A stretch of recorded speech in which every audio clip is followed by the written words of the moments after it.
যারা হাসিনার সাথে কুলাই উঠতে পারতেছিল না, ইনক্লুডিং বাজার যারা আছে, কোনো রকমই তো পারতেছিল না। সেতে বড় মাস্তান হইল সরকার। সরকারের চাইতে বড় মাস্তান কেউ নাই। তো সরকার যদি সদিচ্ছা না রাখে, অন্য নেতারা সবাই উঠছে, তখন আওয়ামী লীগ ভয় পেয়ে গেছে যে সমাবেশ হচ্ছিল এটা যদি সাইজ করা না যায় তাহলে ওই দিন কিন্তু সরকার পতন হয়ে যায়। তো প্রত্যেকে অস্তিত্বের জন্য চাইবে। যেমন রাষ্ট্রপতির বিচার এবং সাংবিধানিক দায়মুক্তির পরিসীমা, নতুন রাষ্ট্রপতি নিয়োগ, এইসব নিয়ে কিন্তু রাজনীতিতে খুব কথা হচ্ছে এবং রাজনৈতিক যে বিতর্ক চলছে বা বাকযুদ্ধ চলছে, একজন আরেকজনকে বলছে সময় দেওয়া হবে না, একজন ফ্যাসিবাদের পথে হাঁটছে, এমন কথাগুলো চলে আসছে। তাছাড়া অর্থনীতিতে চীনা বিনিয়োগের সম্ভাবনার পাশাপাশি যুক্তরাষ্ট্রের নতুন করে শুল্ক আরোপ রপ্তানি খাতে নতুন করে উদ্বেগ বাড়াচ্ছে। গ্যাস সংকটের বিষয়টিও আছে। আসলে রাজনীতিতে জনগণের অবস্থান কোন জায়গায়, জনগণ কতটা ভালো আছে সেটি নিয়েও প্রশ্ন থাকবে। রাজনীতির গতি প্রকৃতি নিয়ে আমরা আলোচনা করব, তাই আমরা শিরোনাম রেখেছি রাজনীতির গতি প্রকৃতি। দুজন সম্মানিত অতিথি আছেন, রয়েছেন জনাব বদিউর রহমান, সাবেক সচিব ও রাজস্ব বোর্ডের সাবেক চেয়ারম্যান, আপনাকে আমন্ত্রণ জানাচ্ছি। আরও রয়েছেন জনাব শামীম হায়দার পাটোয়ারি, মহাসচিব জাতীয় পার্টি, আপনাকেও আমন্ত্রণ জানাচ্ছি। আমি জনাব বদিউর রহমান আপনার কাছে শুরুতে আসতে চাই। কিছুক্ষণ আগের খবরই যদি বলি যে জুলাইয়ের সুবিধাভোগীরা ফ্যাসিবাদের পথে হাঁটতে শুরু করেছে, এটি বলেছেন জামায়াত ইসলামীর সেক্রেটারি জেনারেল মিয়া গোলাম পরওয়ার। এর আগে ফ্যাসিবাদী আওয়ামী লীগের পথে হাঁটা শুরু করেছে বিএনপি, বলেছেন জামায়াতের আমির। আপনি কি মনে করছেন এই 5 মাসে আসলে ফ্যাসিবাদের পথে হাঁটা শুরু করেছে বিএনপি? আমি মনে করি না। এগুলো বিরোধী দল না থাকলে যা হয় আর কি, এক দলের মধ্য থেকে বিরোধী দল হলে নিজেরা, যেমন বাজাদ এবং বাজাই, বাংলাদেশ জামায়াত ইসলামী এবং বাংলাদেশ জাতীয়তাবাদী দল, এটা তো নিজেরা একসাথে সংসার করেছে, আন্দোলন করেছে। আর বাজাই যখন সুবিধা হয় সেখানে যায়। তাদের 71-এর সেই কালিমা মোছার জন্য তারা অনেক চেষ্টা করে। অতএব কথা বলতে হবে, না বললে তারা যে বিরোধী দল ওটা বোঝা যাবে কীভাবে? আসলে এটা রিয়েলি বিরোধী দল ফর্ম না। এখন জাতীয় পার্টির সেক্রেটারি সাহেব আছেন, সম্মানিত ব্যক্তি, ওনাদেরকে নিয়ে এরশাদের, হাসিনার আমলে এরশাদও বিরোধী দল কিনে এরকম বলা হইতো আর কি। তো সেই জাতীয় অবস্থা তো এখানে পুনরাবৃত্তি করতেছে। অতএব ফ্যাসিবাদে যাচ্ছে এটা বলা যাবে না। কিন্তু রাজনৈতিক দলের সবসময় কূটকৌশল থাকে, তার নিজের দলের লোকজনকে প্রোভাইড করবে এবং ক্ষমতায় থাকার জন্য যত চাতুরি যেতে হয় সেটাই যাবে। আমাদের বাংলাদেশের 55 বছরের রাজনৈতিক ইতিহাসটাতে ওই রকম টিকে থাকতে হবে, যে যখন যেভাবে যাকে নিয়ে টিকে থাকতে পারে সে তত সফল। টিকে থাকাটা বড় জিনিস।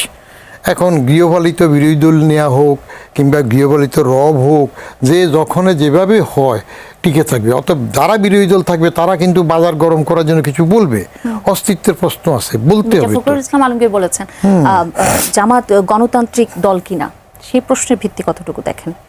এটা রাজনীতিতে একজনকে ল্যাং মারার জন্য কথা বলবে। কে গণতান্ত্রিক দল? আমরা যদি বলি মির্জা ফখরুলের বাজাদ কি গণতান্ত্রিক দল? আলী বাজার দুইটাই তো একটা, কেন গণতান্ত্রিক দল বলবো না? আসলে বিএনপি 12ই ফেব্রুয়ারি নির্বাচনের পরও কি সেই প্রশ্ন আসে? এত নিরঙ্কুশ জয় পেয়েছে। না, গণতান্ত্রিক বললে আপনি জনগণের ভোটে সেটা তো ওভারওয়েলমিং মেজরিটি আছে, কিন্তু দলের ভিতরে কি গণতন্ত্র আছে নাকি? সেখানে কনস্টিটিউশনগুলা যারা আসছে ব্যক্তি মালিকানার দল হয়ে গেছে। এই যে হাসিনা 17 মে 81 এসে বসলো, তার দলে আর কেউ উপযুক্ত হয় না, সবসময় উনিই কেবল হয়ে যান। তারপরে এরশাদের আমলে এরশাদি হন, আবার আপনার বাজারদের আমলে খালেদা জিয়া আসার পর থেকে উনি ছাড়া আর কেউ সভাপতি হতে পারে না।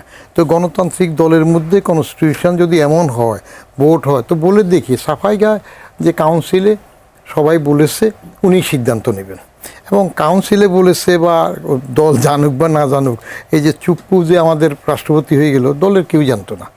হাসিনা গণতন্ত্রের একমাত্র মালিক আওয়ামী লীগের, উনি করে দিয়েছে। অতএব এগুলো দলীয় চরিত্রে গণতান্ত্রিকভাবে দল কিনা, ভোট হয়েছে গণতান্ত্রিক, ভোট বেশি পেয়েছে, সেটা সবসময় এক দল একটা পায়।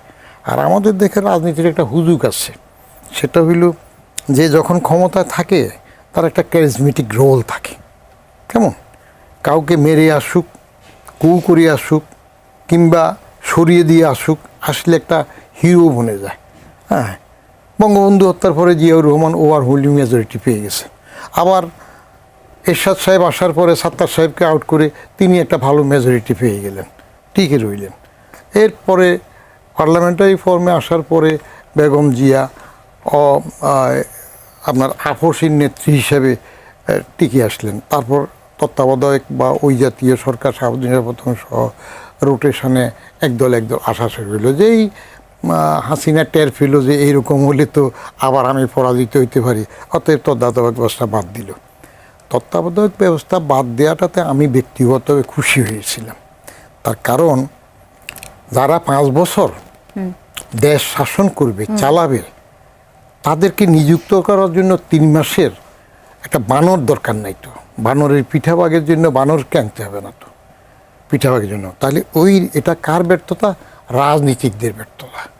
রাজনীতিকরা তাদেরকে কেউ বিশ্বাস করে না, সেই জন্য আরেকজনকে তাদের নির্বাচন করে দেওয়ার জন্য আনতে হয়। ওয়াই? জি, বুঝতে পেরেছি। আমি জনাব শামীম হায়দার পাটোয়ারী এই প্রশ্নটাকে আপনার কাছে আসতে চাই যে মির্জা ফখরুল ইসলাম আলমগীর বলেছেন বিএনপিকে যারা ফ্যাসিবাদের দল বলে তাদের জ্ঞানের অভাব রয়েছে এবং জামায়াত গণতান্ত্রিক দল কিনা সে প্রশ্ন তিনি রেখেছেন। এর আগে যেটি জামায়াতের আমিরও বলেছেন যে বিএনপি আওয়ামী লীগের পথে হাঁটা শুরু করেছে, সময় দেওয়া হবে না। এই ধরনের হুঙ্কার তর্জন গর্জন কি সময় হয়েছে সেটির?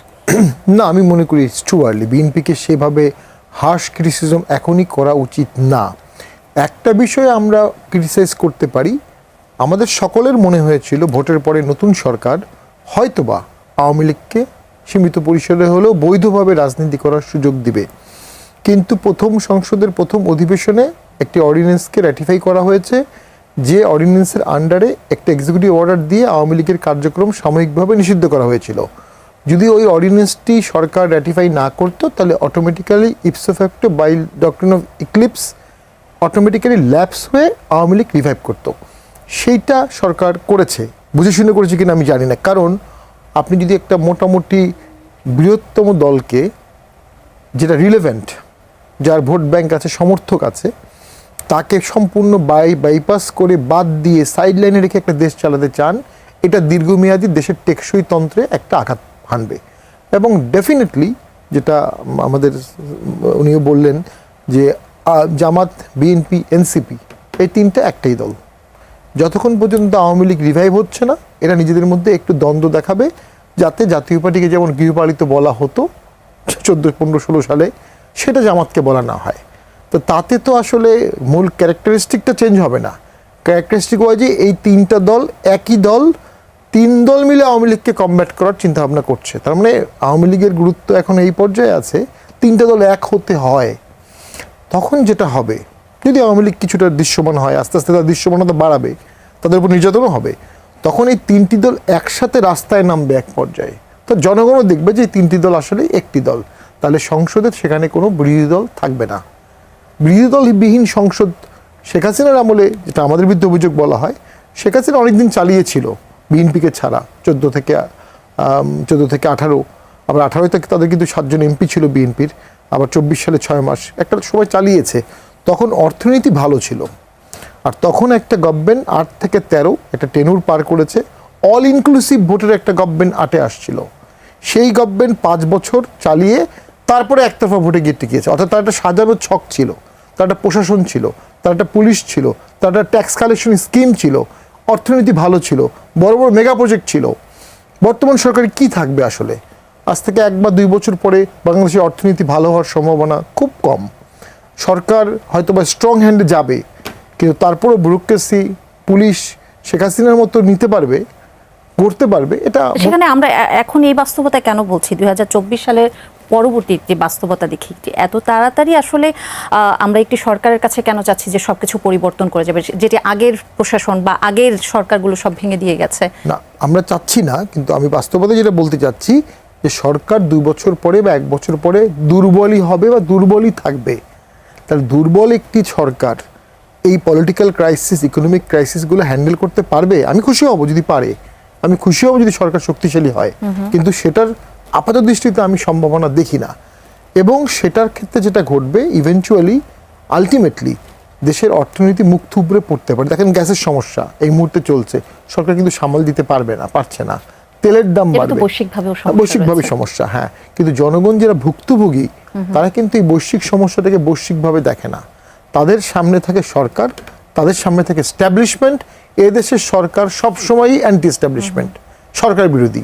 তাহলে এই যে সরকার পক্ষে জামাত, বিএনপি, এনসিপি একটা পক্ষ, আর বিশাল একটা অসন্তুষ্ট গোষ্ঠী তৈরি হবে যারা এই গ্যাস, তেল, চাকরিহীনতা সব কিছু নিয়ে অসন্তুষ্ট থাকবে। সেইটার সমাধান কিভাবে হবে, তারা কোন রাজনৈতিক গতিপথ নেবে, শেষ করে দিচ্ছি। সেই জন্য সরকার কেম আপ উইথ দ্য অ্যাভাটারের নাম হচ্ছে ফ্যামিলি কার্ড। ফ্যামিলি কার্ড দিতে পারলে সরকার ভাবছে এই যে অসন্তুষ্ট হবে জনগণ, তাদেরকে চাকরি দিতে পারবো না, তাদেরকে কিছু টাকা পয়সা দিয়ে আমরা কন্ট্রোলে রাখবো। পৃথিবীতে কোথাও এই মডেল লং টাইম সরকারকে পপুলার করতে পারেনি। শেখ হাসিনাও করেছিল, মমতা ব্যানার্জিও করেছিল। জি, বুঝতে পেরেছি। একজন দর্শক আছেন ফোনে। যে দর্শক, আপনার নাম বলে আপনার প্রশ্নটি রাখুন। হ্যালো। জি, আমার নাম সাজিদুর রহমান রবিন। জি, বলুন। আমি ঢাকা উত্তর থেকে বলছি। আমার প্রশ্ন হচ্ছে, এখানে আপনাদের আলোচনার সাথে অনেকটা সাংঘর্ষিক। আমি এই 8 থেকে 10 দিন যাবত দেখতেছি উনি ফ্যাক্টরি গ্যাসের জন্য বন্ধ। এই ব্যাপারে কোনো কি মানে সরকারের কোনো কিছু করার নেই? সব ফ্যাক্টরি তো বন্ধ। আমি 26 বছর এই অবস্থা দেখিনি কখনো, এই প্রথম দেখলাম। 2-1 দিন হয়েছে, কিন্তু এবার তো টানা 10 দিন বন্ধ। পুরা নরসিংদী এলাকায় আপনার খোঁজ দেখতে পারেন। জি জি, বুঝতে পেরেছি। অসংখ্য ধন্যবাদ। আমি একটু যুক্ত করি এর সাথে যে দেশ জুড়ে তীব্র গ্যাস সংকটের মধ্যে আগামী সপ্তাহ থেকে উন্নতির আশ্বাস দিয়েছেন প্রতিমন্ত্রী, এমনটি বলা হয়েছে। আপনি কিছু যুক্ত করতে চান কিনা জনাব বদিউর রহমান? বিশেষ করে বৈশ্বিক যে পরিস্থিতি রয়েছে গ্যাস সংকটের এই সময়টাতে। আমাদের তো বললো কোথায় কি গ্যাসের কি একটা নষ্ট হয়েছে, ঠিক করতে পারতেছে না, সেই জন্য। আর প্রতিমন্ত্রী তো আজকে বললেন যে 7 দিনের মধ্যে সংকট কমে যাবে। তো 7 দিন তো অপেক্ষা করতে হবে, কমে কিনা দেখা যাক। জি, কারণ আমরা তেলে যখন ক্রাইসিস হলো, অকটেনের সেই সময়ও একই অবস্থা দেখেছিলাম। তো সেটা নিয়ে তো ভিন্ন কথা উঠলো, মজুত করে ফেলছে। গ্যাসের বেলা অন্তত অন্যেরা মজুত করে রাখতেছে বেশি বিক্রি করার জন্য, সেই কথাটা এখনো উঠে নাই। এটা একটু রক্ষা আর কি। আচ্ছা, আমি একটু রাষ্ট্রপতির ইস্যুতে আসতে চাই। রাষ্ট্রপতির ইস্যুতে যেটি বলি যে রাষ্ট্রপতির বিরুদ্ধে ব্যাংক খাতের অনিয়ম, দুর্নীতি এবং বিভিন্ন অভিযোগে ভূমিকা রাখার অভিযোগ নতুন করে সামনে এসেছে। আইনমন্ত্রী বলেছেন বিষয়টি পরীক্ষা নিরীক্ষা করে সিদ্ধান্ত নেওয়া হবে। আমি আইনি দিকগুলো অবশ্যই শামীম হায়দার পাটোয়ারি আপনার কাছে আসবো, কিন্তু আপনার কাছে আমার যে প্রশ্নটি থাকবে যে সাবেক রাষ্ট্রপতির বিরুদ্ধে দুদক বা অন্য কোনো আইন প্রয়োগকারী সংস্থা কি স্বাধীনভাবে কাজ করতে পারে বা স্বাধীনভাবে তদন্ত করতে পারবে কিনা যদি অভিযোগগুলো প্রমাণিত করতে হয়?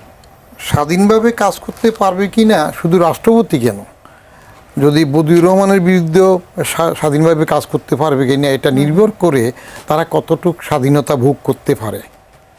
দুদকের কথা বললেন, তো দুদক নিয়ে আমি একবার আমার একটা কলামে লিখেছিলাম, দুধ দই কই। দুদক, সংক্ষেপে দুদক, দুধ দই কই। তো সেই সময় বেসিক বাচ্চু ধরতে পারে না। তো একজন চেয়ারম্যান ছিলেন ইকবাল, শেখ হাসিনার খুব প্রিয় ব্যক্তি ছিল। তো বললাম যে ইকবাল, বেসিক বাচ্চুর এত কথা শোনা যায়, কিন্তু তোমরা কিছু করো না। বলে, স্যার এটা আপনার সাথে আমি টেলিফোনে আলাপ করতে চাই না, কারণ হি ওয়াজ মাই ডেপুটি সেক্রেটারি, আমি ইয়ারডিতে রেশন চাকরি দেখতে। তো এখন দুদকের মোমেন্ট চলে গেল কেন? মোমেন্ট তো মোটামুটি একটু শক্তভাবে কিছু কাজ করতেছিল, আমরা শুনলাম। সরকার, এই দেশের সবচেয়ে বড় মাস্তান হইল সরকার। সরকারের চাইতে বড় মাস্তান কেউ নেই। তো সরকার যদি সদিচ্ছা না রাখে যে দুদক স্বাধীনভাবে কাজ করুক, তাহলে আইন দিয়ে কাজ হবে না, পরিষ্কার কথা।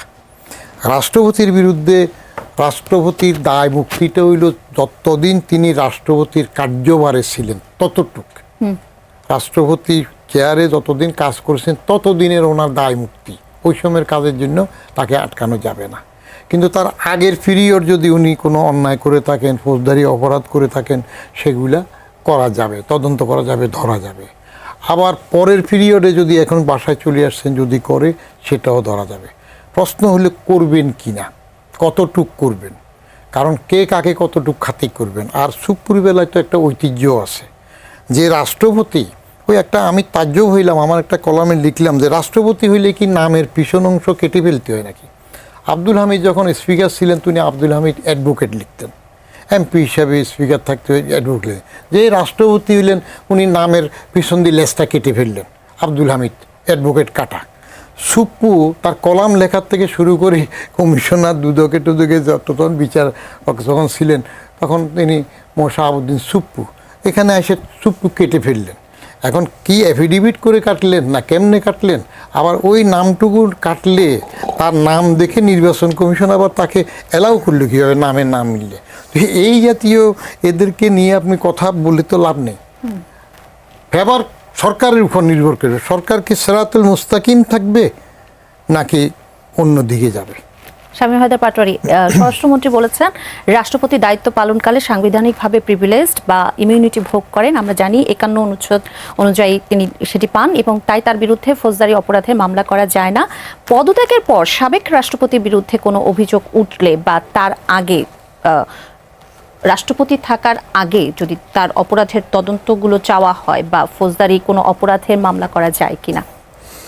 উনি সঠিক ব্যাখ্যা দিয়েছেন। উনি লয়ের ছাত্র এবং যখন ল সংবিধান নিয়ে উনি কথা বলেন আমি দেখেছি উনি এখন পর্যন্ত আমি পাইনি উনি কোনো ভুল বলেছেন। ওনার রাষ্ট্রপতি হওয়ার আগের কোনো ঘটনা নিয়ে এখন মামলা করা যেতে পারে, আইনে বাধা নেই, কিন্তু বাংলাদেশে কোনো নজির নাই যে কোনো রাষ্ট্রপতি তার রাষ্ট্রপতির পদ হারানোর পরে বা টেনুর শেষ হওয়ার পরে তার বিরুদ্ধে আগের ঘটনা নিয়ে মামলা হয়েছে, এমন একটা নজিরও নাই। আরেকটা নজির হতে পারে এখন থেকে অনওয়ার্ডস তার কোনো কাজের কথার জন্য তার বিরুদ্ধে মামলা হতে পারে। বি চৌধুরী 2000 সালের দিকে 2003-4 সালের দিকে তো উনি পদত্যাগ করলেন, তারপরে তার বাসায় অ্যাটাক হলো, তিনি আর তার ছেলে রেল লাইনের মধ্যে বসেছিলেন, আমার মনে আছে ছোটোবেলা না সে স্টুডেন্ট আমি, কিন্তু তার বিরুদ্ধে মামলা হয়েছে আমরা মনে হয়নি আমার কাছে। এটা উচিত না মামলা হওয়া। বিএনপি শাহাবুদ্দিন চুপ্পুর বিরুদ্ধে কেন মামলা করবে? লজিক্যালি যদি আপনি চিন্তা করেন, শাহাবুদ্দিন চুপ্পু এবং জেনারেল ওয়াকার ছিল বলে বাংলাদেশে একটা ভোট হয়েছে। শাহাবুদ্দিন চুপ্পু এবং জেনারেল ওয়াকার ফার্মলি চেয়েছে বাংলাদেশে ভোট হোক, অনেক অগণতান্ত্রিক সরকার বা বিনা ভোটের সরকার যেন দীর্ঘদিন না থাকে, দেশের যেন কনস্টিটিউশনাল একটা কন্টিনিউশন থাকে, সেটাতে কন্ট্রিবিউট করেছে এনারা। উনি যদি 5 তারিখের পরে চলে যেত, পালিয়ে যেত, তাহলে 8 তারিখে ডক্টর ইউনূসকে শপথ নিত কে? ডক্টর ইউনূসকে শপথ নেওয়ার পরে নতুন সরকারকে শপথ নিল কে? শাহাবুদ্দিন চুপ্পু। হ্যাঁ, তার টেনুরটা শেষ করতে দেওয়া উচিত ছিল, এটা আমার ব্যক্তিগত অভিমত, সেটা বিএনপির পলিটিক্যাল ব্যাপার। কিন্তু তাকে যদি মামলা দেয় তাহলে আমি বলবো যে লোকটা ট্রানজিশনে হেল্প করলো, ডেমোক্রেটিক রেস্টোরেশনে যতটুকু তার ক্ষমতা কিছুই নাই, হেল্প করেছে, তাকে আপনি কেন সরিয়ে দেবেন? তিনি তো এই বিএনপির ট্রানজিশনে এখন পর্যন্ত কোনো বাধা সৃষ্টি করেনি এবং তিনি তো অসুস্থতার কারণ দেখিয়েছেন। কারণ অসুস্থতা হলো, আমরা বাংলাদেশের কোনো মানুষ মনে করে না তিনি অসুস্থতার কারণে পদত্যাগ করেছেন, এবং এরকম পর্যায়ে এটা পলিটিক্যাল না। আরেকটা হচ্ছে বাংলাদেশের 2জন রাষ্ট্রপতি তো মারা গেছেন, জিয়াউর রহমান এবং বঙ্গবন্ধুকে তো হত্যা করা হয়েছিল। খন্দকার মোশতাক তো 3 তারিখে চলে গেল, 3 তারিখে তো উনি চলে গেলেন বঙ্গভবন থেকে হাঁটতে হাঁটতে খালি পায়ে, এবং তখন ওই জেনারেল ওসমানী আর খন্দকার মোশতাক তারা হ্যান্ডশেক করে বললেন old man we played a bad game, বিখ্যাত ডায়লগ। তো খন্দকার মোশতাকের বিরুদ্ধেও তো ওর পরে অনেক দিন পর্যন্ত আমার জানা মতে কোনো মামলা হয়নি, হয়তো আওয়ামী লীগ থাকলে বঙ্গবন্ধু হত্যার মামলা হতো, তার আগেই উনি মারা যান। রাষ্ট্রপতি বা সাবেক রাষ্ট্রপতির বিরুদ্ধে মামলা করা উচিত না। এই চেয়ারটাকে বাংলাদেশের সমস্ত আর্মি স্যালুট করে, এই চেয়ারটাকে বাংলাদেশের সর্বাধিনায়ক বলা হয়, এবং পলিটিক্যালি অনেক কিছুর ঊর্ধ্বে ভাবা হয়, যদিও সেটা কার্যত হয় না। তো আমাদের এই যে ক্যালাস বিলো বা ক্যালাস যে ছেলেপেলেগুলো আছে, এনারা সব কিছুকে গালি দেওয়াটাকে রাজনীতি মনে করে, সব পদ, সব ব্যক্তি। ফলে যেটা হচ্ছে জাতিসত্তা, রাষ্ট্রসত্তা একটু একটু করে চিট ধরছে। একটা সিম্বল থাকবে তো, সিম্বল অফ ইউনিটি, রাষ্ট্রপতি পদটা হচ্ছে সিম্বল অফ ইউনিটি। কেন তার কাছে শপথ নেবে সবাই? তিনি তো ইলেক্টেড না, তার কাছে শপথ নেয়, কারণ কি? ওই যে ইউনিটি। তো এই জিনিসটা শাহাবুদ্দিন চুপ্পু সাহেব করেছেন, ডিসরাপ্ট করেনি। আমি গভীরভাবে তাকে পর্যবেক্ষণ করেছি 5 তারিখ থেকে অনওয়ার্ডস। উনি বিপ্লব আন্দোলনকে অ্যাডজাস্ট করেছেন। ওনার একটা বিষয়ে আমি পলিটিক্যালি বলবো হয়তো বা ইনকারেক্ট, যখন ওনাকে আওয়ামী লীগের বিরুদ্ধে বক্তব্য দিতে বলা হলো পার্লামেন্টে, ওনার তার আগেই রিজাইন করা উচিত ছিল। অথবা রিসেন্টলি পার্লামেন্টের বাইরে একটা বক্তব্যে উনি আওয়ামী লীগের বিরুদ্ধে বলেছেন, আমার কাছে মনে হয়েছে এইটা করার পরেই বিএনপির মনে হয়েছে এখন ওনাকে সরিয়ে দেওয়া যেতে পারে। ওনার মাধ্যমে আওয়ামী লীগের বিরুদ্ধে একটা স্টেটমেন্ট নেওয়া হয়েছে, ওনার কাছে শপথ নেওয়া হয়েছে, ইলেকশন হয়েছে, হিজ পারপাস সার্ভড, এখন ওনাকে সরিয়ে ফেলা হয়েছে। আমি শেষ কথা বলবো যে ওনাকে অসম্মান করাটা রাজনৈতিকভাবে কখনোই সমীচীন হবে না। বিএনপি সে বিষয়ে খেয়াল রাখতে হবে। জি দর্শক, আপনার নাম বলে আপনার প্রশ্নটি রাখুন। হ্যালো,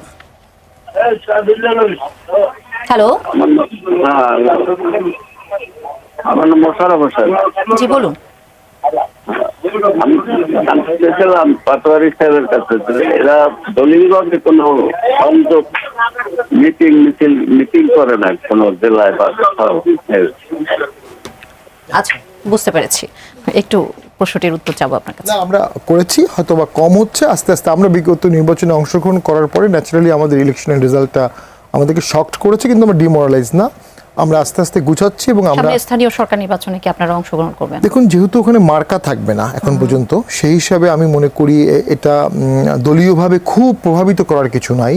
এখনো পর্যন্ত আমাদের দলীয় সিদ্ধান্ত, আমাদের কোনো কর্মী নেতা যদি অংশগ্রহণ করে আমরা বাধা দেব না। জি, আমি জনাব বদিউর রহমান, রাষ্ট্রপতির পদত্যাগের পর যে প্রশ্নটি আসে যে রাষ্ট্রপতি নির্বাচনের প্রক্রিয়াটার ব্যাপারে যখন আসে, সেটি আমরা জানি যে 90 দিনের মধ্যে সেই প্রক্রিয়াটি সম্পন্ন হবে। একজন গ্রহণযোগ্য রাজনৈতিক প্রভাবমুক্ত রাষ্ট্রপতি সবাই আশা করে, সেটি হলে কেমন হবে? সরকারের কি বিবেচনায় আনা উচিত? সবাই বলতে কাকে বুঝাচ্ছেন আপনি? সবাই না, সবাই বলতে কি আপনি জনগণ মনে করেন? সবাই বলতে পার্টি ইন পাওয়ার, রাষ্ট্রপতি নির্বাচনের যে কনস্টিটিউশনাল বিধান, সেখানে সংসদ সদস্যরা ভোট দিবে প্রার্থীকে, তো সেদিকে যাদের ওভারওয়েলমিং মেজরিটি তারা পাবে। এখন বাজাত ক্ষমতায় আছে, তাদের মেজরিটি বেশি, তারা যে ক্যান্ডিডেট দেবে এটা হবে। এবং ওটার সাথে প্রতিদ্বন্দ্বিতা করার জন্য ওই যে তথাকথিত বিরোধী দল যেটা আছে জোট ফোটে, ওই যে জানাফা এবং বাজাই, জামাত ইসলামী আর বাচ্চা কাচ্চার দল, এরা আদৌ প্রার্থী দেবে কিনা সেটা বিবেচনার বিষয় আছে। তাহলে সবাই বলতে বাজাত, বিএনপি যাকে মনোনয়ন দিবে তিনি হবেন। এখন প্রশ্ন আসবে কাকে দেবে তারা নিশ্চয় মাথায় রাখবে হিসাব করে। যেমন এই যে শাহাবুদ্দিন সুপ্পুকে বাদ দিল 5 মাসের পরে, এটা রাজনৈতিক কৌশল, নিজেরা একটু স্থিত হওয়ার জন্য, ঝামেলাগুলো কাটে ওঠার জন্য এটা দরকার আছে। অধিবেশন শুরু হলে সেখানে একটা এই সুপ্পুদের মতো লোককে দিয়ে আবার ফ্যাসিবাদ, আওয়ামী লীগকে ফ্যাসিবাদ বলবে। সুপ্পুর যদি নিজস্ব সামান্যতম ব্যক্তিত্ব থাকতো, তাইলে হাসিনাকে কদমবুসি করতে গেল, সেখান থেকে আবার প্রেসিডেন্ট হয়ে আসলো, তাহলে তিনি যেদিন তার এরা আসলো তারপরে উনি স্বেচ্ছায় চলে যেতে পারতেন। ইভেন 5ই অগাস্টের পরেও তো উনি চলে যেতে পারতেন। স্পিকার শিরিন শারমিন চৌধুরী তো সাথে সাথে ওখান থেকে যায় নাই, উনি পদত্যাগ করতে পারতেন। এখন ক্ষমতার লোভ, চেয়ারের লোভ মানুষকে অনেক সময় পেয়ে বসে। এটা পেয়ে বসলে তখন আর হুঁশ থাকে না, সে বেহুঁশ হইলে যে কথাগুলো উঠে, সুপুরবেলা সে অবস্থা হলো। এখন সবাই যেটা চায় তেমন দেবেন কি না, এগুলো অতীত অভিজ্ঞতাতে দেখা গেছে যে বদরুদ্দোজা চৌধুরীর মতো লোক প্রেসিডেন্ট জিয়া যখন পার্টি করলেন, তখন তিনি পার্টির জেনারেল সেক্রেটারি কে হবে সেটার জন্য নিজের লোকজনদের কাছে ক্রাইটেরিয়া দিলেন, এই গুণ থাকতে হবে, এই গুণ থাকতে হবে, এটা থাকতে হবে। দেখা গেলে সবগুলো মিলালে শুধু বদরুদ্দোজা চৌধুরীর মধ্যে এই গুণগুলো পাওয়া যায়, ওরা তাকে আনবে। সেই বদরুদ্দোজা চৌধুরী পরে খালেদা জিয়ার আমলে কী হলো, রেল লাইন দূর দিলেন। কারণটা কি? একটু স্বাধীনচেতা থাকতে চাইলেন, একটা মাজারে যেতে চায় নাই, বলছে তাহলে আমি পার্টিজান হয়ে যাব প্রেসিডেন্ট হিসেবে, তখন তাকে এবার বাদ দিতে গেল এবং রেল লাইনে দৌড় দিল। কি ন্যাক্কারজনক অবস্থা! অথচ ডাক্তার হিসেবে কত নাম করা ডাক্তার ছিলেন। রাজনীতিতে এগুলো মেনে নিতে হবে। এরপরে ইয়াজউদ্দিন সাহেব যখন প্রেসিডেন্ট হইলেন, তিনি তো বললেন যে আল্লাহ আছে, উনি এটা টের পাইছেন, তাকে প্রেসিডেন্ট হয়। এর আগে উনি টের পান নাই, অথচ তিনি এসএমএলে আমার প্রভোস্ট ছিলেন, সেই সময় টের পায়। তো এই জ্ঞান ফাঁপিয়ে লোকগুলো ক্ষমতায় আসার পরে নিজের আগের নিজস্বত্ব রাখে না। কি দরকার আছে? মানুষ এটা কত কিছু চাই, একটা সমানে চলে গেলে হয়তো। জি, আরেকজন দর্শক আছেন ফোনে। জি দর্শক, আপনার নাম বলে প্রশ্নটি রাখুন। হ্যালো, আসসালামু আলাইকুম। আমার নাম আমজাদ, রাজশাহী থেকে। জি বলুন। আমার নাম আমজাদ, রাজশাহী থেকে করছিলাম। জি আমজাদ বলুন, আপনাকে শুনতে পাচ্ছি আমরা। শামীম পাটোয়ারির কাছে আমার প্রশ্ন, ওনার টক শো আমি দেখি। আমার প্রশ্ন হলো যে আওয়ামী লীগের ভোট নিয়ে বিএনপি ক্ষমতায় আসলো, আর সেই আওয়ামী লীগের এক্সেস দিচ্ছে না, আর আওয়ামী লীগের যদি এক্সেস না দেয় তাহলে জামাত তো আরো লাফাবে, আর আওয়ামী লীগের এক্সেস দেওয়া মানে জামাত মনে করেন লাফানি বন্ধ হয়ে যাবে। এটাই আমার শামীম স্যারের কাছে প্রশ্ন।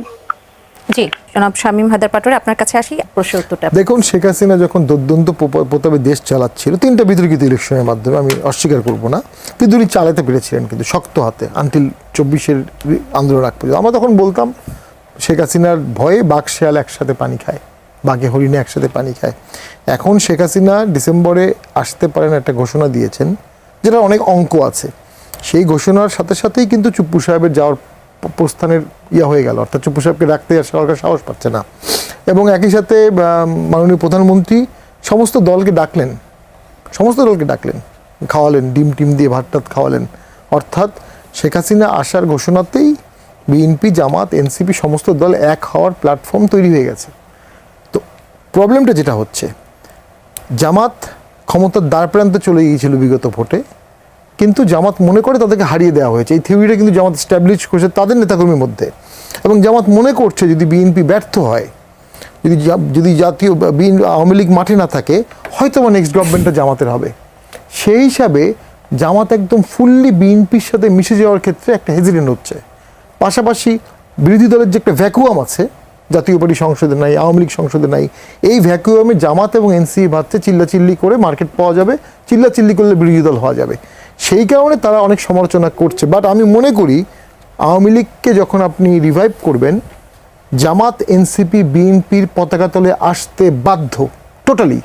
শেষ করে দিই, আর যদি জামাত আওয়ামী লীগকে রিভাইভ করা না হয়, তাহলে কোনো একটা পর্যায়ে গ্র্যাজুয়ালি বিএনপি জামাতের পকেটে চলে যেতে বাধ্য হবে, বিএনপি ক্ষয়িষ্ণু হয়ে যাবে, বিএনপি মার্জ হয়ে যাবে, জামাত বিএনপিকে খেয়ে ফেলবে।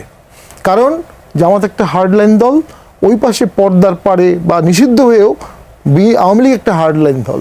সেই তুলনায় বিএনপি সফট দল, অ্যাকোমোডেটিভ দল, ইনক্লুসিভ দল, মডারেট দল, তাদের হার্ডলাইন কর্মী নাই, জীবন দেওয়ার মতো কর্মী কম। তো দুটো জীবন দেওয়া দলের মধ্যেই দেখা যাবে সংঘাত হবে। সেই সংঘাতে যেই জিতবে বা যেই হারবে, মাঝখানে বিএনপি কাস্টমাইজড হয়ে যাবে। বিএনপির জন্য এখন সর্বদলীয় রাজনীতি উত্তোলন করার সময়, সুযোগ। আমি কিছু কথা বলে দিই, আমি বইপত্রে যেটা পড়েছি, 75 সালে বঙ্গবন্ধু জিয়াউর রহমানকে বলেছিলেন তুমি রিজাইন করো আর্মি ডেপুটি চিফ থেকে, এটা একটা বই আমি পড়েছি। জিয়াউর রহমান এসে কিন্তু সেই আওয়ামী লীগকে রিভাইভ করছে। আওয়ামী লীগকে কিন্তু নিজের স্বেচ্ছা মৃত্যু হয়েছিল আওয়ামী লীগের, নিজেই বাকশাল করে নিজের দলের মৃত্যু করে দিয়েছে। সেটা রিভাইভ করলো কে? জিয়াউর রহমান। কেন করলো? কারণ সর্বদলীয় রাজনীতি, ইনক্লুসিভ রাজনীতির কোনো বিকল্প আছে বলে উনি মনে করতেন না। এই জন্য ওনাকে বহুদলীয় গণতন্ত্রের প্রবক্তা বলা হয়। এখন যদি মাননীয় প্রধানমন্ত্রী আওয়ামী লীগকে রিভাইভ করতেন যে কোনো আইনি প্রক্রিয়ায়, তিনি বাংলাদেশের নতুন রাজনীতির ধারক বাহক জনক হতেন। সবাই তো নতুন রাজনীতির টার্নিং পয়েন্টে আসতে পারে না। ঘটনাচক্রে তারেক জিয়া সাহেব রাজনীতির টার্নিং পয়েন্টে ছিলেন। উনি টার্নটা নিবেন নাকি জামাত এনসিপির সাথে তাল মিলিয়ে দেশটার যুদ্ধের দিকে নিয়ে যাবে আস্তে আস্তে, এটা ওনার হাতে। আমরা মনে করি একটা আশা ভরসার প্রতীক হিসাবে ওনাকে সিদ্ধান্ত নিতে হবে, এবং সিদ্ধান্তটা প্রফেশনালি নিতে হবে, আবেগে না। জি, জনাব বদিউর রহমান, স্থানীয় সরকার নির্বাচনের আলোচনা একটু আসি। স্থানীয় সরকার নির্বাচনের আলোচনা চলতেছে এবং স্থানীয় সরকার নির্বাচনের তফসিল ঘোষণার আগেই ঢাকা দক্ষিণের সাদিক কায়েম ও আসিফ মাহমুদের নাম আসায় নির্বাচনী সমঝোতা নিয়ে বেশ প্রশ্ন উঠছে। শেষ পর্যন্ত কি সমঝোতা হওয়া উচিত, নাকি এই যে বলি যে জামাত সমর্থিত 11 দলীয় জোটের কথা বলি, এর মাধ্যমে কি তাদের মধ্যে ফাটলের কোনো আভাস দেখছেন? আপনার জানাফা জাতীয় নাগরিক পার্টি যেটা, এদের তো তৃণমূল পর্যায়ে রুট লেভেলে এখনো কোনো ভিত নেই, কেউ চিনে না। এবং তারা যে স্পিরিট নিয়ে দলটা করেছিল 28শে ফেব্রুয়ারি, তারা যদি জামাতের পকেটে না ঢুকতো, একটু ক্ষমতা লোভী এই অল্প বয়সে না হতো, তাহলে তাদের তো অনেক বয়স ছিল, একটা শক্তি হিসেবে টিকে থাকতে পারত। পুরো একটি গণঅভ্যুত্থান করে ফেললো তারা, আর তাদেরকে চিনে না। না, তাদেরকে গণ অভ্যুত্থান তো তাদের মোটিভ ছিল না, ওইটা তাদের চকও ছিল না। কোটা আন্দোলন থেকে হুট করে আপনার পিছনে যারা অন্যেরা, এরা তাবা গরম করলো, আন্দোলন করলো, অন্যেরা রুটি সেকে নিয়ে গেল। সিজন হওয়া, এক্সপেরিয়েন্স হ্যাজ নো রিপ্লেসমেন্ট। রাজনৈতিক দলের যে প্রজ্ঞা থাকে, সুদূর প্রসারী চিন্তা থাকে, এদের তো সেটা ছিল না। এরা রাজনৈতিক দল করবে এটাও ছিল না। এরা আন্দোলন করেছে কোটা বিরোধী। কিন্তু যেই আন্দোলনটা চাঙ্গা হলো, তখন যেসব রাজনৈতিক দল যারা হাসিনার সাথে কুলাই উঠতে পারতেছিল না, ইনক্লুডিং বাজার যারা আছে, কোনো রকমই তো পারতেছিল না। তো তারা চান্সে এটার মধ্যে যোগ হয়ে সুযোগটা নিয়ে নিল। এই সুযোগ নিতে যাওয়ার পরে এরা যে দলটা করলো, তারা রাজনৈতিক তৃতীয় শক্তি হিসেবে টিকে থাকতে পারত যদি তারা প্রেশার গ্রুপ হিসেবে থাকতো। কিন্তু হঠাৎ করে তারা ইউনূসের সরকারে আসলো, ইউনূস তাদেরকে তাদের নিয়োগকারী বলে আরও একটু উস্কাই দিল। আবার আকবরের বৈরম খা হিসেবে তাদের একটু গার্ডিয়ান হয়ে একটা দল করতে বললো। এসব করে তাদেরকে মিসগাইড এবং ডিসডেইল করে ফেলছে। আর ওরা ওই সময় ক্ষমতায় থেকে মজা পেয়ে গেল। আল্লাহ পাশ করার আগে, একটা কোনো পরীক্ষা দেওয়ার আগে হঠাৎ করে উপদেষ্টা হয়ে গেল সেখানে। ও কি আরাম গদি চেয়ার বসে। তারপরে একটা লোভ এসে গেল। সেই লোভের ফলেই তারা জামাতের পকেটে ঢুকলো। যেই কারণে নাহিদ ওখানে এখন কি হয়ে গেল, ওই চিফ হুইপ না কি হইল না বিরোধী দলের যাত্রাতে। আর তার বিপরীতে ট্রেজারি বেঞ্চের চিফ হুইপ দেখেন নুরুল ইসলাম মনি, 2 বার স্বতন্ত্র এমপি, তারপরে বহু বছর রাজনীতি করে এখানে আসছে। তো ক্ষমতার লোভে যদি ঢুকে যায়, তারা ইউনিয়ন পরিষদের নির্বাচনে জামাতের এত ভোট কোথায়? ইউনিয়ন পরিষদে জামাতেরও তো ভোট নাই। ওই চিটাংয়ের কয়েকটা অঞ্চল, উত্তরবঙ্গের সাতক্ষীরাতে এখানে কয়েকটা বেল্ট ছাড়া তো জামাতেরও ভোট নাই। আর জানাফাত তো নাই। তারা লোক সিলেক্ট করে যেহেতু নির্দলীয়ভাবে দিয়ে দেখুক না কতটুকু আসতে পারে, এই জন্য তারা একটা টেকনিক নিয়েছিল জাতীয় নির্বাচনের আগে স্থানীয় সরকার নির্বাচন করার। ওটা করলে ওই যে একটু লোভ দেখাইলো না, যাদের বিরুদ্ধে মামলা নাই, শুদ্ধ আওয়ামী লীগ, তারা আসলে আমাদের আপত্তি নাই, এসব করে টোরে এবার আনার চেষ্টা করছে। ইউনিয়ন পরিষদের ভোটে মানুষ যেটা চায়, সেখানে দলের চাইতে ব্যক্তিকে সবাই গুরুত্ব বেশি দেয়। হাসিনা কায়দা করে যে একটা ব্লান্ডার করেছে, এটার বিরুদ্ধে আমি তখনই কলাম লিখলাম যে ইউনিয়ন পরিষদের চেয়ারম্যান পর্যন্ত হাসিনা দলীয় নিয়ে গেছে। ভাগ্যিস যে পরে কাউন্সিলরগুলোতে যায় নাই, বা এর ফলে নিয়ম করে না যে দলের সাথে দলের পাত্র ভাতৃ ছাড়া বিয়ে হবে না, এটুক করা বাকি ছিল আর কি। হ্যাঁ, কারণ হাসিনা তো এসব কার মাথায় কী আসে সব করতে চাইছিল। বেশি করলে নিজেরে বেশি পণ্ডিত ভাবতে গেলে যা হয়। আগে বিরোধীরা বলতো, আমি একটা কলাম লিখছিলাম, তারা সব করে রব, হাসিনা বনাম বাকি সব। হাসিনার বিরুদ্ধে সবাই রব উঠাতে পারতো না। এখন আবার হাসিনা আসবে বলছে, এই যেটা ব্যারিস্টার সাহেব বললেন, রাজনৈতিক সমীকরণে বাকি সব এক থাকবে হাসিনা ঠেকানোর জন্য। জনাব শামীম হায়দার পাটোয়ারি, ঢাকা দক্ষিণ সিটি কর্পোরেশনে এনসিপির আসিফ মাহমুদ এবং জামায়াতের সাদিক কায়েমকে প্রার্থী করার তোড়জোড় চলছে। স্থানীয় নির্বাচনে নিজ নিজ শক্তি যাচাইয়ের এটা প্রক্রিয়ার স্বাভাবিক প্রতিযোগিতা, নাকি জাতীয় নির্বাচনের পর জামাত আর এনসিপির মধ্যে কোনো রাজনৈতিক দূরত্বের ইঙ্গিত দেখছেন আপনি? না, জামাত এবং এনসিপির মধ্যে কোনো রাজনৈতিক দূরত্ব হবে না। সরকারি পৃষ্ঠপোষকতায় তারা ভাগাভাগিভাবেই দেশ চালাবে। এর অনেক নিদর্শনও আছে, যেটা আমাদের স্যার বললেন যে আসলে এখন পাত্রপাত্রী ছাড়া বিয়ে করবে আওয়ামী লীগ, এটাও শেখ হাসিনা বাদ রাখছিল। বর্তমানে কিছুটা ওই ধরনের ট্রেন্ড চলছে। সুপ্রিম কোর্টে কোনো ভোট হবে, সেখানে আওয়ামী লীগ অংশগ্রহণ করতে পারবে না। ঢাকা বারে ভোট হলো, সেখানে আওয়ামী লীগ অংশ করতে পারবে। আওয়ামী লীগ কিন্তু ওখানে মার্কা নিয়ে ভোট করে না, আওয়ামী লীগের সমর্থকরা হয়তো বা করতো। সেখানে আপনাকে এফিডেভিট দিতে হবে আপনি আওয়ামী লীগের সমর্থক ছিলেন না। নিষিদ্ধ দলের সমর্থক হয় কিভাবে? দলটা তো এই মুহূর্তে নিষিদ্ধ, সমস্ত পদ সাসপেন্ডেড, সব নিষিদ্ধ। তাহলে আপনি এখন একজন নাগরিক, তাকে আপনি ভোট করতে দিলেন না। বার কাউন্সিলে মানে ভোট হবে না। বার কাউন্সিলে একটা গেজেট করে, বার কাউন্সিলের মতো একটা national symbolic value based institution, যেটা অনেক রাইটার বলেছে বাংলাদেশের লয়েরা হিস্ট্রি তৈরি করেছে, আসলেই তাই, পাকিস্তান পিরিয়ডে, ব্রিটিশ পিরিয়ডে, এরশাদ স্যারের আমলে, জিয়ার আমলে। তো সেখানে কিন্তু ভাগাভাগি করে অ্যাডহক কমিটি করা হয়েছে। বিএনপি নিয়েছে মেজরিটি পদ, এনসিপি একটা পদ, জামাত দুটো পদ, এইভাবে ভাগাভাগি হয়েছে। সেখান থেকে মাঠে স্থানীয় সরকারেও ভাগাভাগি হবে, আবার কোনো কোনো জায়গায় কন্টেস্ট হবে। এটাই হবে পার্থক্য। এনসিপির আমি মনে করি এনসিপির কিন্তু নিজস্ব ঝুলিতে যে কোনো ফর্মেটে হোক জুলাই ছিল।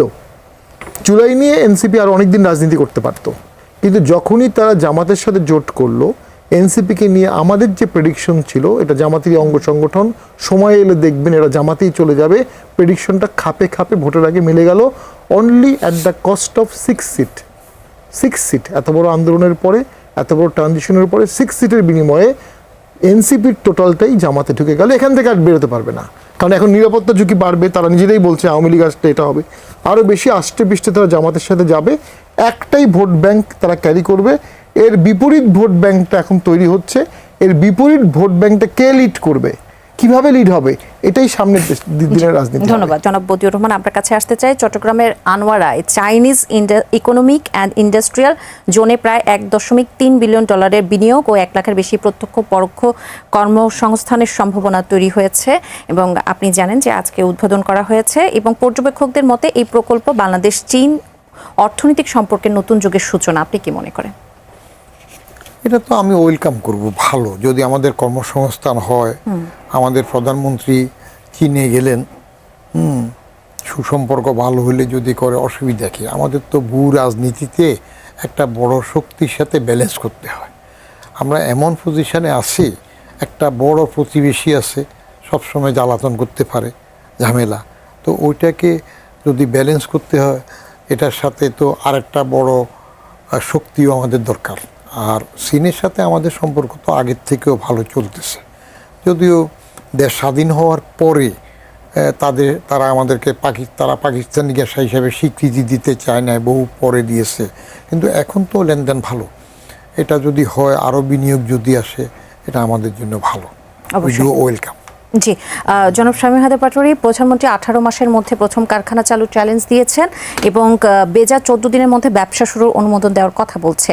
আমলাতান্ত্রিক যে জটিলতা বা গ্যাস, বিদ্যুৎ, অবকাঠামো, পরিবেশগত অনুমোদনের বাধা কাটিয়ে এই সময়সীমা কতটুকু বাস্তবায়নযোগ্য বলে আপনি মনে করেন?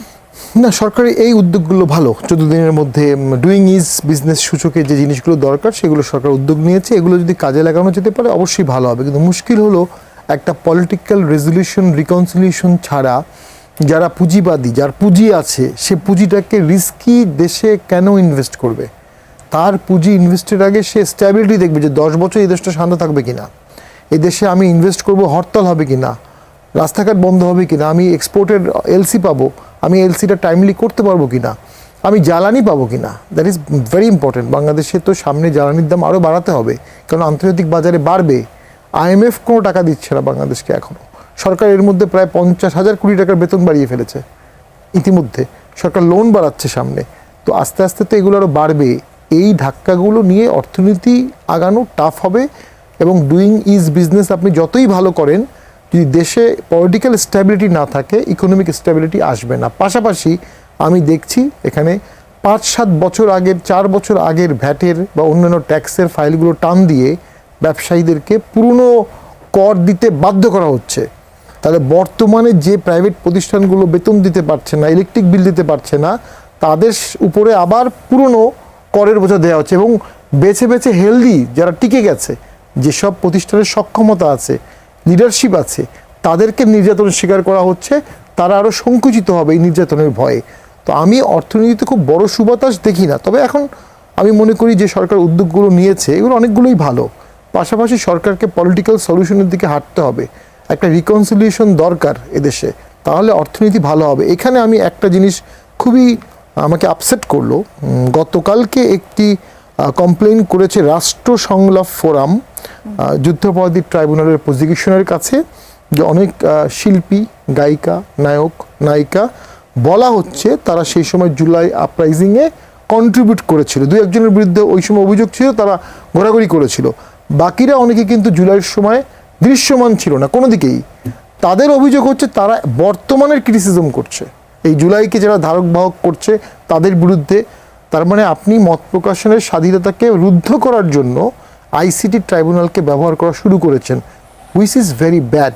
এবং এইটা করা হলে মানুষ আরও সংকুচিত হবে এবং যারা উদারপন্থী রাজনীতি, তারা কথা বলার আগে চিন্তা করবে যে আমি কথা বললেই তো আমার বিরুদ্ধে ট্রাইব্যুনালে মামলা হবে। তো আমি মনে করি এই ধরনের কেসে যেটা দৃশ্যমান, যে বর্তমানে কথা বলার কারণে অতীত ঘটনা দিয়ে তাকে জড়ানো হচ্ছে, এগুলো আইসিটি চিফ প্রসিকিউটর একটা ক্ষমতা আছে আইনে, তিনি চাইলে যে কোনো সময় তদন্তের যে কোনো পর্যায়ে এটা রিজেক্ট করতে পারেন। ট্রাইব্যুনাল নিজেই পারেন, প্রসিকিউটর, কোর্ট পর্যন্ত যাওয়া লাগবে না। তো সেখানে আমরা দেখলাম যে না, প্রসিকিউটর কালকে এটাকে আমলে নিয়েছেন। তো আমি মনে করি এর মাধ্যমে কিন্তু শহীদের আত্মাকে অসম্মান করা হবে। কারণ যে লোকগুলো বা যে ব্যক্তি বা যে দল বা যে গোষ্ঠী নিরীহ ছাত্রদেরকে মেরেছে, সেটা অনেক বড় মাপের অপরাধ। আপনি সেই মাপের অপরাধের একটা ট্রাইব্যুনালকে আপনি নিয়ে আসছেন, কনস্টেবলের অপরাধ, শিল্পীর অপরাধ, কথা বলার অপরাধ, ভিজিট করার অপরাধ। তো আপনি তো বেসিক্যালি ইটস এ উইপেনিজম হয়ে যাবে এক পর্যায়ে। তো প্রসিকিউশনকে এগুলো মাথায় রেখেই এই অভিযোগগুলো আমলে নিতে হবে অথবা বাতিল করতে হবে। এবং অলসো যত বেশি অভিযোগ হবে তত ডিলে হবে প্রসিকিউশন এবং তত বিচার বিলম্বিত হবে। শুধু তাই না, তখন প্রসিকিউশনের মানও খারাপ হয়ে যাবে এবং ট্রায়ালের মানও খারাপ হয়ে যাবে। জি, এই প্রসিকিউশনের কথা যখন বলছেন বদিউর রহমান, 2013 সালে শাপলা চত্বরের ঘটনা এত বছর পরে বিচার প্রক্রিয়া শুরু হয়েছে, এটাকে আপনি কিভাবে দেখছেন? দীর্ঘদিনের ন্যায় বিচার নাকি নিরপেক্ষতা নিশ্চিত করাই এখন বড় চ্যালেঞ্জ হয়ে দাঁড়াবে? আমরা আমাদের এখানে যেটা দেখলাম আগ থেকে, যেমন প্রশাসনের মধ্যে আমরা দেখি কি এক সরকারের আমলে কাউকে পদোন্নতি দেয় নাই, অযোগ্যতায় হোক দলীয় মনা নয় বিবেচনা করে দেয় না। আরেক সরকার এসে এগুলাকে ওগায়রা একেবারে ওই যে ডেস্ক অফিসার থেকে শুরু করে রাতারাতি সচিব বানাই দিচ্ছে। তা আবার আরেক সরকার এসে এরা যারা দেয় না সেগুলো করে দিচ্ছে। এটা চলতেছে অনেকটা পাল্টাপাল্টি। আপনার এখন এই শাপলা চত্বরের সে সময় আওয়ামী সরকারকে ফেলে দেওয়ার তো একটা পায়তারা হয়েছিল। তখনকার মঞ্চে ঢাকাবাসীকে অনুরোধ করছে এদেরকে সহায়তা করেন কে? বেগম খালেদা জিয়া। ওই মঞ্চে উঠে তাদের সপক্ষে কথা বলছে কে? প্রেসিডেন্ট এরশাদ। অন্য নেতারা সবাই উঠছে। তখন আওয়ামী লীগ ভয় পেয়ে গেছে যে সমাবেশ হচ্ছিল এটা যদি সাইজ করা না যায় তাহলে ওই দিন কিন্তু সরকার পতন হয়ে যায়। তো প্রত্যেকে অস্তিত্বের জন্য চাইবে। যেমন 28শে অক্টোবরে পল্টনের জনসভা, যেটা বিএনপির, যে সাউন্ড গ্রেনেড থেকে শুরু করে জবরদস্তিমূলক বন্ধ করে দিল, অস্তিত্বের জন্য বন্ধ করেছে, ভয় বন্ধ করেছে। কেমন? তো সেটার প্রতিশোধ এখন একটার পরে একটা, যেটা আসে সেটা প্রতিশোধ যেটুক হয়ে যায়।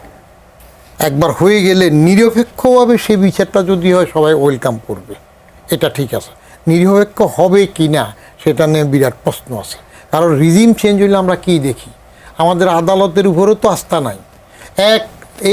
এই দেশের বিচার ব্যবস্থায় বলছে যে গ্রেনেড হামলা, কেমন আওয়ামী লীগ অফিসের গ্রেনেড হামলাতে যে মারা গেল অনেকজন, সেটা কারো অনেকের ফাঁসি হইল।